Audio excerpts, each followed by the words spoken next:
कर्मण्येवाधिकारस्ते मा फलेषु कदाचन माँ कर्म फल हेतुर्भूर्मा ते संगोस्त्व कर्मणि। कर्म पर ही तुम्हारा अधिकार है, लेकिन कर्म के फलों में कभी नहीं। इसलिए कर्म को फल के लिए मत करो और न ही काम करने में तुम्हारी आसक्ति हो। आप सबका स्वागत है हमारे Bhagavad Gita in short series में। पूरी भगवद गीता के 1 से 18 अध्याय प्रतिदिन के हिसाब से दिए जाएंगे। यह वीडियो संपूर्ण गीता न होकर उसके पीछे की कहानी है। हर रोज शाम 7 बजे वीडियो अपलोड किए जाएंगे। शुरुआत करते हैं दूसरा अध्याय।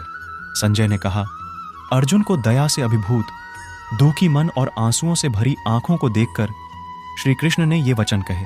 भगवान ने कहा, मेरे प्रिय अर्जुन, संकट की इस घड़ी में यह भ्रम तुम पर कैसे हावी हो गया है? यह एक सम्मानित व्यक्ति को शोभा नहीं देता। यह ऊंचे लोगों की ओर नहीं, बल्कि अपमान की ओर ले जाता है। हे पार्थ, तुम्हें इस मर्दानगी के आगे झुकना शोभा नहीं देता। हृदय की ऐसी क्षुद्र दुर्बलता को त्याग दो और उठो, हे शत्रुओं को पराजित करने वाले। अर्जुन ने कहा, हे मधुसूदन, हे शत्रुओं के विनाशक, मैं युद्ध में भीष्म और द्रोणाचार्य जैसे पुरुषों पर तीर कैसे चला सकता हूं, जो मेरी पूजा के योग्य हैं? इन महान बुजुर्गों, जो मेरे शिक्षक हैं, को मारकर जीवन का आनंद लेने की तुलना में इस दुनिया में भीख मांगकर जीना बेहतर होगा। यदि हम उन्हें मार डालें तो जो धन और सुख हम भोग रहे हैं वे रक्त से कलंकित हो जाएंगे। हम यह भी नहीं जानते कि इस युद्ध का कौन सा परिणाम हमारे लिए बेहतर है, उन्हें जीतना या उनके द्वारा जीतना। उन्हें मारने के बाद भी हमें जीने की इच्छा नहीं होगी। फिर भी उन्होंने धृतराष्ट्र के पुत्रों का पक्ष ले लिया है और अब युद्ध के मैदान में हमारे सामने खड़े हैं। मैं अपने कर्तव्य के विषय में असमंजस में हूं और चिंता तथा निराशा से घिरा हुआ हूं। मैं आपका शिष्य हूं और आपके प्रति समर्पित हूं। कृपया मुझे निश्चित रूप से निर्देश दें कि मेरे लिए सबसे अच्छा क्या है। मुझे इस पीड़ा को दूर करने का कोई उपाय नहीं मिल रहा है जो मेरी इंद्रियों को सुखा रही है। भले ही मैं पृथ्वी पर एक समृद्ध और बेजोड़ राज्य जीत लूं या दिव्य देवताओं की तरह संप्रभुता हासिल कर लूं, फिर भी मैं इस दुख को दूर करने में असमर्थ होऊंगा। संजय ने कहा। इतना कहकर शत्रुओं को दंडित करने वाले गुड़ाकेश ने ऋषिकेश को संबोधित किया, गोविंद, मैं युद्ध नहीं करूंगा, और चुप हो गया। हे धृतराष्ट्र, तदनंतर दोनों सेनाओं के बीच में श्री कृष्ण ने दुखी अर्जुन से हंसते हुए ये बातें कहीं। परमेश्वर ने कहा, जब तुम ध्यान की बातें कहते हो तो तुम उस बात के लिए शोक कर रहे हो जो शोक के योग्य नहीं है। बुद्धिमान न तो जीवितों के लिए शोक करते हैं और न ही मृतकों के लिए। ऐसा कोई समय नहीं था जब न मैं अस्तित्व में था, न आप, न ये सभी राजा, न ही भविष्य में हम में से कोई भी समाप्त हो जाएगा। जिस प्रकार देहधारी आत्मा बचपन से युवावस्था और बुढ़ापे तक लगातार गुजरती रहती है, उसी प्रकार मृत्यु के समय आत्मा दूसरे शरीर में चली जाती है। बुद्धिमान लोग इससे भ्रमित नहीं होते।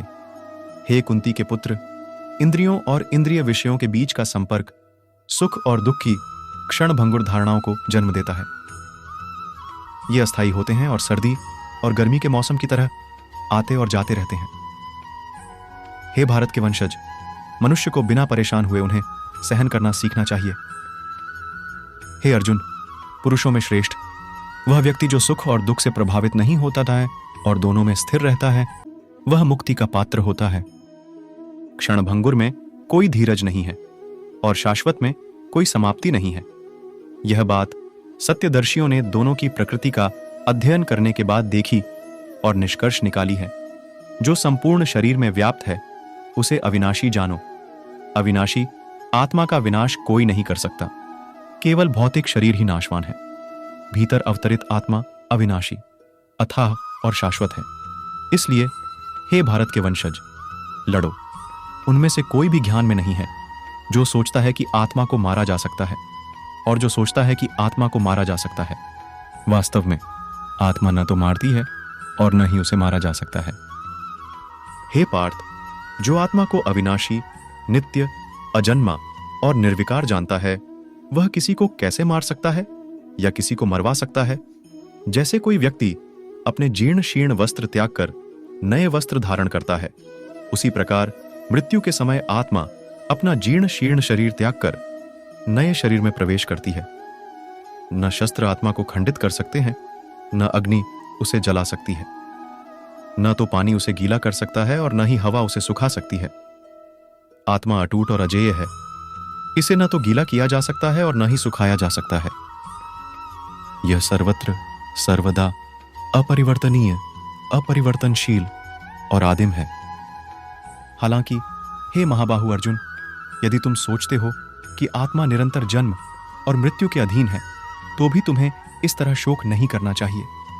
जिसका जन्म हुआ है उसकी मृत्यु निश्चित है, और जो मर गया है उसका पुनर्जन्म अवश्यंभावी है। इसलिए आपको अपरिहार्य पर शोक नहीं करना चाहिए।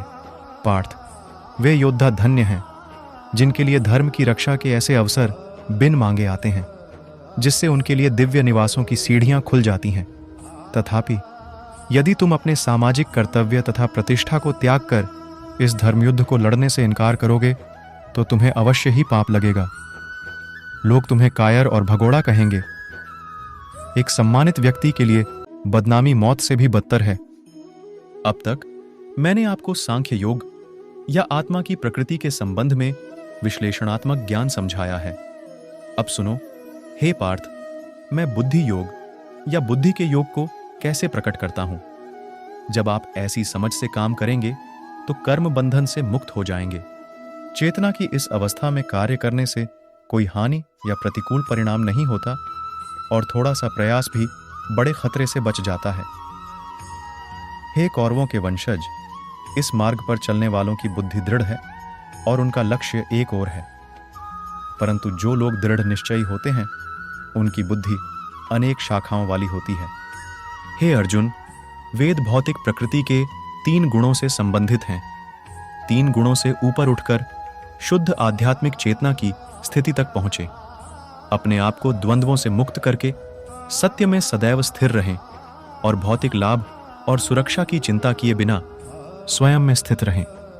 पानी के एक छोटे से कुएं से जो भी उद्देश्य पूरा होता है, वह स्वाभाविक रूप से एक बड़ी झील से सभी प्रकार से पूरा हो जाता है। इसी प्रकार जो परम सत्य को जान लेता है, वह सभी वेदों के उद्देश्य को भी पूरा कर लेता है। आपको अपने निर्धारित कर्तव्यों को पूरा करने का अधिकार है, लेकिन आप अपने कार्यों के फल के हकदार नहीं हैं।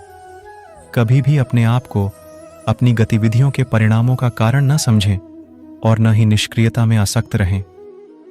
हे अर्जुन, सफलता और विफलता की आसक्ति को त्याग कर अपने कर्तव्य के पालन में दृढ़ रहो। ऐसी समता को योग कहते हैं।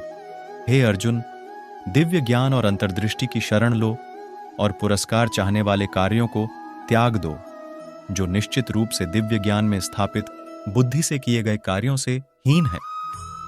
कृपण वे हैं जो अपने कर्मों का फल भोगना चाहते हैं। अर्जुन ने कहा, हे केशव, जो दिव्य चेतना में स्थित है उसका स्वभाव क्या है? एक प्रबुद्ध व्यक्ति कैसे बात करता है? वह कैसे बैठता है? वह कैसे चलता है? भगवान ने कहा, हे पार्थ, जब कोई मन को पीड़ा देने वाली सभी स्वार्थी इच्छाओं और इंद्रियों की लालसा को त्याग देता है और स्वयं की प्राप्ति में संतुष्ट हो जाता है, तो ऐसे व्यक्ति को पारलौकिक रूप से स्थित कहा जाता है। जिसका मन दुख के बीच भी शांत रहता है, जो सुख की लालसा नहीं रखता और जो मोह, भय और क्रोध से मुक्त है, वह स्थिर बुद्धि वाला आर्षी कहलाता है।